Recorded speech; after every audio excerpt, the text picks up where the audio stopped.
Today we are gathered here this morning to convey our grave concerns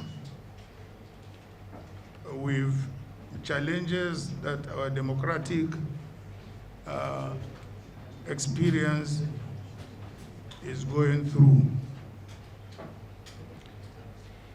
We are a cross-section of leaders and political stakeholders from across the country. We have come together to address the dangerous and unconstitutional actions taken by President Bola Ahmed Tinubu on March 18, 2025, to wit, the declaration of state of emergency in Rivers State and the illegal suspension of the democratically elected governor, deputy governor, in the State House of Assembly. This action is not only unlawful, but also a clear subversion of democracy and imposition of autocratic federal control over a duly elected state government. We strongly condemn this development and call on all Nigerians of good conscience to resist this brazen assault on the constitution of our country and the institutions of our democracy. The president's illegal and unconstitutional proclamation was presumably driven by the protracted, insidious political crisis in Rivers State, which culminated in the recent ruling of the Supreme Court.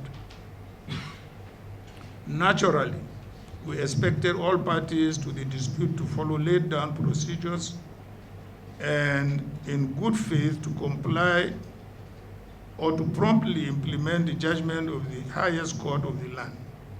We know that despite proactive statements and belligerent attitude of these opponents, Governor Fubra has demonstrated goodwill and appeared disposed to the implementation of the ruling of the Supreme Court.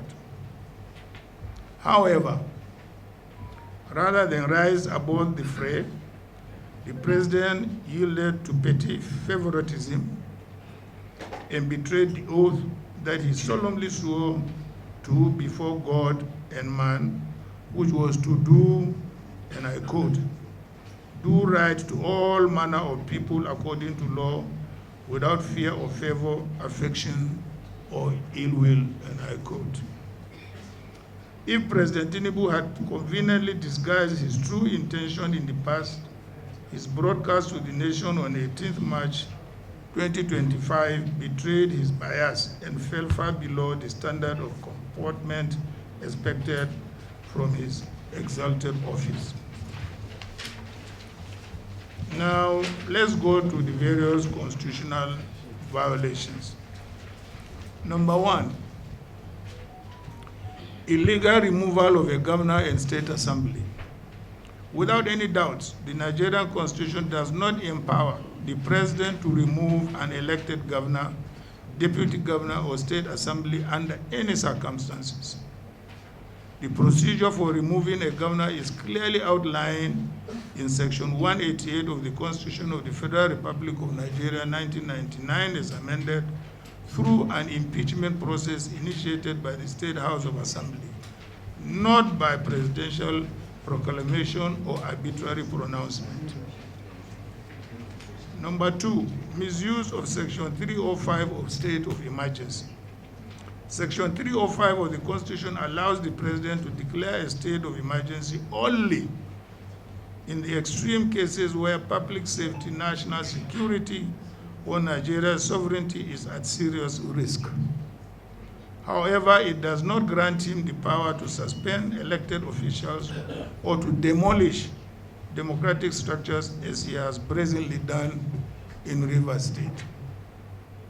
Furthermore, Section 305(1) states that any proclamation of emergency is subject to the provisions of the Constitution, meaning it cannot override the tenure and removal procedures of a governor. Number three, failure to meet constitutional requirements for emergency rule. The conditions under Section 3053 for declaring a state of emergency include the following. 1, war or external aggression, breakdown of public order and safety, natural disasters or any other grave emergency threatening Nigeria's corporate existence. None of these conditions exist in the current circumstances in Rivers State. There is no war, no widespread violence, and no breakdown of law and order warranting emergency declaration. Failure to follow due process. Even if an emergency declaration were valid, which it is not, it will still require a 2/3 majority approval of all members of the National Assembly. That is at least 72 senators and 240 members of the House of Representatives.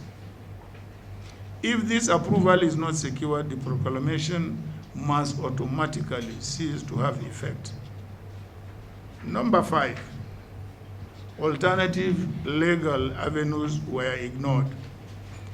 If the issue was the defection of the Rivers State House of Assembly, the President could have encouraged the National Assembly to intervene under Section 11 of the Constitution. However, even under such an intervention, the governor and deputy governor cannot be removed by any arm of government except through constitutional means, as the proviso to Section 11(4) clearly provides. A manufactured crisis for political control. This state of emergency declaration is not about security. It is about power grabbing and control in Rivers State. The disagreements within Rivers State stem from the defection of 27 assembly members from the PDP to the APC, their loss of seats under constitutional provisions, and the subsequent political maneuvering to undermine the governor's mandate.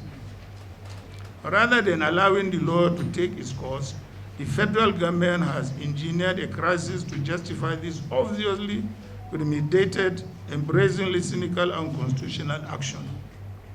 We find the federal government excuse of pipeline vandalism quite untenable and even laughable. The security of national infrastructure falls squarely under the responsibilities of federal security agencies and privately contracted security firms. If this issue had to do with breach of security in whatever form, the question that should naturally be asked, who controls the police, the military, and the DSS, the governor or the president? Now, ladies and gentlemen, our demand and call to action. Number 1, immediate reversal. We call on President Bola Ahmed Tinubu to immediately revoke this unconstitutional proclamation and reinstate the elected governor, deputy governor, and state assembly of Rivers State.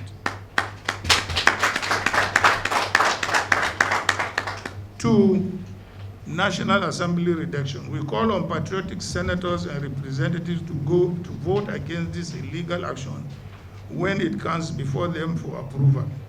The National Assembly must stand on the right side of history and not allow itself to be used to legitimize an unconstitutional power grab.